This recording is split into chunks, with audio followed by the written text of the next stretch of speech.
Salam alaikum wa rahmatullahi wa barakatuh, j'espère que vous allez bien.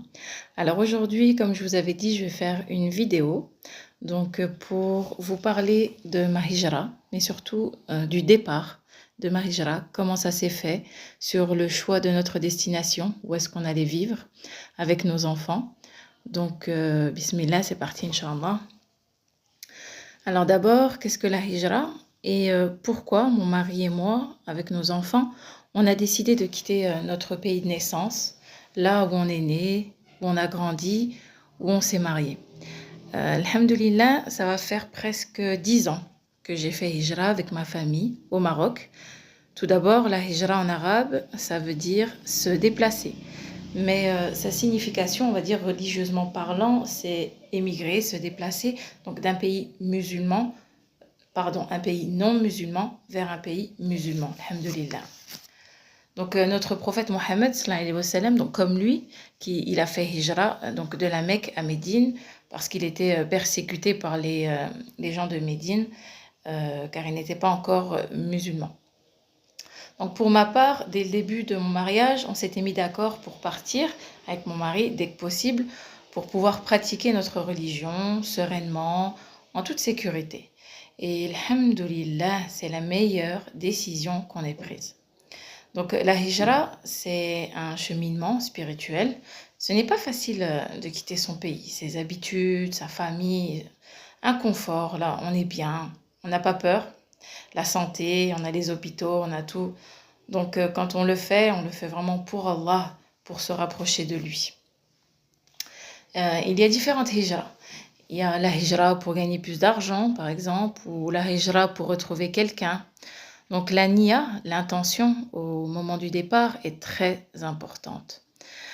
On sera rétribué, récompensé auprès d'Allah en fonction de celle-ci. Donc nous, on a choisi le Maroc et c'était le souhait de mon mari avant même notre mariage, alors qu'il n'est pas marocain. Donc c'est un Français converti. Alhamdulillah, le Maroc, c'est mon pays d'origine. Donc j'y allais chaque année avec mes parents, on connaissait, mais je vous dis, y vivre, c'est tout autre chose. Nous ne sommes pas partis du jour au lendemain, bien sûr, pas sur un coup de tête. On a commencé par faire des petits séjours, 2 ou 3 mois, car nos enfants, ils étaient encore tout petits. Vraiment, la première fois que je suis venue pour notre premier séjour, je crois que mes enfants avaient 2-3 mois, pour vous dire. Donc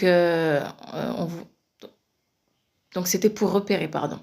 Et où est-ce qu'on allait vivre déjà, se renseigner sur les écoles pour nos enfants, faire des connaissances, c'est important. Aussi avoir une idée du budget dont on aura besoin pour y vivre. Ces petits séjours, ils nous ont permis d'apprendre beaucoup de choses avant notre départ. C'est très important. On avait hâte. C'est vrai qu'on avait vraiment hâte, je m'en rappelle. Mais en même temps, on a toujours un peu peur parce que nos enfants étaient tout petits. Quand on part entre adultes, c'est pas très grave, mais avec des petits, c'est différent. Mais alhamdoulilah, on savait pourquoi on faisait ça et on savait que ça pouvait être que du khair, que du bien. Car on le faisait pour Allah. On savait que notre risque, donc notre subsistance, elle nous était déjà prédestinée. Donc avant même notre naissance, où qu'on soit, notre subsistance, elle viendra jusqu'à nous. Elle nous est destinée, même avant notre naissance, voilà. Donc financièrement parlant, on n'est pas parti avec rien en poche. C'est impossible, en tout cas je parle pour ma part, pour moi. On a mis de l'argent de côté pour avoir de quoi vivre pendant quelques mois et aussi pour pouvoir meubler notre appartement. On savait qu'il nous faudrait un petit peu de temps donc pour trouver un emploi.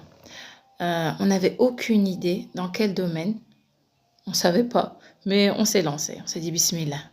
On ne voulait pas attendre que nos enfants soient trop grands pour pouvoir entrer à l'école. Donc c'était un peu compliqué. On voulait vraiment qu'ils apprennent la langue arabe, Darija, le Fosha, des petits.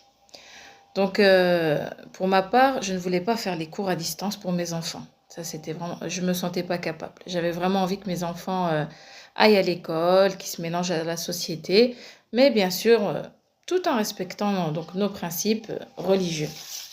Donc je reviens sur le logement. Alhamdoulilah, j'ai été facilitée de ce côté. Mes parents, ils avaient déjà un bâtiment à Casablanca. Donc j'ai pu prendre un de leurs appartements. Au tout début, c'était un petit appartement avec une seule chambre, un petit salon, une petite cuisine et des toilettes. Il n'y avait pas de salle de bain, juste des toilettes turques en plus. Le bâtiment, il avait plus de 30 ans, donc il avait vraiment besoin de beaucoup de travaux. Donc je suis arrivée au Maroc 1 mois avant mon mari. Je suis venue toute seule avec les enfants parce qu'il devait s'occuper de la paperasse, des papiers avant de quitter le pays pour qu'on parte sereinement, donc dans les règles de la loi française. Donc je préférais quitter le pays avant, avec mes enfants, avant qu'ils préviennent l'État de notre départ. Voilà, vous savez très bien pourquoi. On préférait éviter d'en parler avant notre départ. Alhamdoulilah, ça s'est bien passé. Donc pendant ce mois où j'étais toute seule au Maroc, donc à Casablanca, sans mon mari, j'en ai profité pour inscrire mes enfants à l'école. Ce sujet, Inch'Allah, sur les écoles, je vous ferai une vidéo là-dessus. Inch'Allah, ça prendra, voilà, je ferai une petite vidéo pour bien vous expliquer. Donc je les ai mis à l'école. Comme ça, j'avais le temps de m'occuper des travaux de mon appartement, car il était lui aussi dans un très mauvais état. Sachant que mon père, lui, il mettait ses appartements en location. Donc déjà plus de 30 ans sans faire de travaux. Les appartements, il y a eu plusieurs locataires qui sont passés. Donc vous imaginez l'état de l'appartement. Donc j'ai refait toute la tuyauterie dans les toilettes. Ensuite, j'ai même agrandi un peu les toilettes et j'ai partagé en deux pour pouvoir faire un côté toilette et un petit côté salle de bain, bien sûr juste avec le jet d'eau. Voilà, un petit côté salle de bain séparé d'une porte avec les toilettes, donc des vraies toilettes par contre. Et j'ai carrelé, voilà. Ensuite, j'ai repeint tout l'appartement, j'ai refait toute l'électricité aussi, parce qu'il y avait pas mal de choses à refaire. Ensuite, j'ai commencé à meubler, bien sûr le strict nécessaire, c'est-à-dire un salon marocain. Comme ça, mes enfants ils pouvaient dormir dessus la nuit. Comme il n'y avait pas d'autre chambre, on n'avait qu'une seule chambre. Donc j'ai mis des sedari, mais j'ai mis donc des matelas, j'ai mis une bonne qualité, parce qu'ils allaient dormir dessus quand même, pour qu'ils dorment bien. J'ai mis quelques meubles aussi dans la cuisine. Voilà, pour ranger un petit peu la vaisselle. Donc, j'ai tout racheté. Même la vaisselle de la cuisine, je l'ai rachetée. Et une petite table que ma mère avait. Donc, voilà, le minimum. Pour l'électroménager, c'était voilà, machine à laver et puis un frigo. Hein. Voilà, il n'y avait pas de lave-vaisselle, ni de Vorvec ou je ne sais quoi. C'était vraiment le minimum, alhamdulillah. Donc, pour ma chambre, on a mis un meuble, donc un placard pour ranger tous les vêtements nos vêtements à nous 5. Voilà, avec un seul meuble. Et donc, on n'a rien apporté avec nous. Voilà. Donc, dans ma chambre, je reviens sur ma chambre. Ma chambre, on a mis un meuble et j'ai mis mon lit. Voilà, il n'y avait que ça. Et de France, on n'avait rien apporté avec nous à part nos vêtements. Voilà, nos valises, nos vêtements. C'était vraiment un nouveau départ, un départ à zéro. Voilà, on repartait. Donc, voilà comment ça s'est passé pour notre hijra, pour le départ. Inch'Allah, je vous referai une autre vidéo où je vous parlerai des choix des écoles, de notre travail, à moi et mon mari.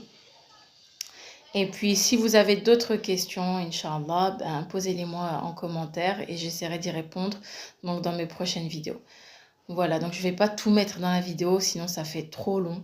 Je me suis dit, je vais faire des petites vidéos, comme ça je vous explique. J'ai dit vidéo combien de fois? Pas mal de fois, je crois. Désolée si je me répète. Donc, je vais essayer de faire en plusieurs parties pour que ce soit pratique si une personne a des recherches à faire ou autre. En tout cas, j'ai juste partagé mon expérience. Je ne dis pas qu'on a fait les meilleurs choix, mais alhamdoulilah, jusqu'à maintenant, tout se passe bien. Ça fait 10 ans qu'on est là. Et alhamdoulilah, c'était une très très bonne décision. En tout cas, je partage juste mon expérience. Voilà. Et j'espère que ça pourra en aider plus d'un. Inch'Allah binillah. Bon, prenez soin de vous. J'espère que ma petite vidéo, voilà, elle vous aura plu. En même temps, je vous ai baladé à Casablanca. Voilà. Donc, à très bientôt, Inch'Allah.